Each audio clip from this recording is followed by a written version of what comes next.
ప్రజా ప్రభుత్వాన్ని ఇబ్బందులకు గురి చేయాలని పథకం ప్రకారం బీఆర్ఎస్ కుట్రలు చేస్తోందని కాంగ్రెస్ ఎంపీ మల్లు రవి ఆగ్రహం వ్యక్తం చేశారు. మంగళవారం మీడియాతో మాట్లాడుతూ కొండగల్లో భూసేకరణపై వికారాబాద్ కలెక్టర్ గ్రామస్తులతో సమావేశం అయ్యేందుకు వెళ్లారని, బీఆర్ఎస్ నేతల ఆదేశాలతో రైతుల ముసుగులో కలెక్టర్ పై దాడి చేశారని, దీనిపై అన్ని ఆధారాలు ఉన్నాయన్నారు.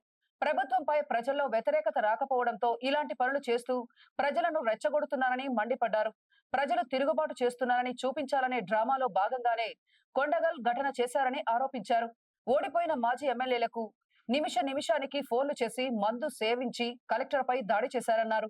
ఇది సీఎం రేవంత్ రెడ్డిపై జరిగిన దాడి కాదని, ప్రజాస్వామ్య పాలనపై జరిగిన దాడి అని మల్లు రవి తెలిపారు.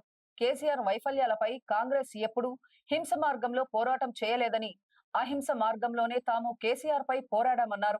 ప్రజలకు ఇచ్చిన హామీలను అమలు చేయకుండా కుటుంబ సభ్యుల మేలు కోసమే కేసీఆర్ 10 ఏళ్లు ప్రాధాన్యత ఇచ్చారని విమర్శించారు. దాడి చేయించి కేటీఆర్ ఢిల్లీకి వచ్చి బీజేపీ పెద్దలతో అంతకు ముందే ఉన్న చీకటి ఒప్పందంలో భాగంగా గతంలో బీజేపీ సహకరించిన విషయాలను గుర్తు చేసి అమృత్ భారత్ స్కామ్ అంటూ ఫిర్యాదు చేయడానికి వచ్చారని అన్నారు. బీజేపీ నేతలను రెచ్చగొట్టి రేవంత్ రెడ్డిపై బురద జల్లే ప్రయత్నం చేశారని తెలిపారు. ఏ ప్రాజెక్టు పనులైనా టెండర్లు పిలిచే పనులు అప్పగిస్తారని, ఆధారాలుంటే సీబీఐకి ఇవ్వాలన్నారు. రేవంత్ రెడ్డి సొంత భావమరిది అంటూ కేటీఆర్ ఆరోపణలు చేయడాన్ని ఖండిస్తున్నామన్నారు. బీఆర్ఎస్ మాజీ ఎమ్మెల్యే కందుల ఉపేందర్ అమృత్ భారత్ పనుల్లో ఎలాంటి తప్పులు జరగలేదని చెప్తున్నారన్నారు.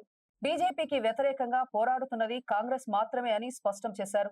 మహారాష్ట్రలో బీఆర్ఎస్ ఎందుకు పోటీ చేయడం లేదో సమాధానం చెప్పాలన్నారు. మోడీ, అమిత్ షా ఆదేశాల మేరకు పోటీకి దూరంగా ఉన్నారన్నారు. ప్రధాన ప్రతిపక్షంగా కాకుండా శత్రువులుగా పనిచేస్తున్నారని మండిపడ్డారు.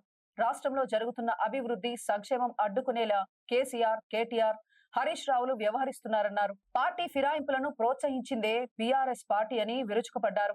పార్టీ ఫిరాయింపులపై మాట్లాడే నైతికత బీఆర్ఎస్ కు లేదన్నారు.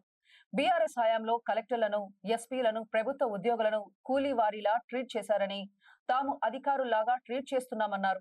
మధుసూదనాచారి బీఆర్ఎస్ నేతల దాడికి గురైన వాళ్లను చూడకుండా దాడిని చేసిన వారిని చూడటానికి వెళ్లారంటేనే ఆ పార్టీ వైఖరి ఏంటో స్పష్టమవుతోందన్నారు.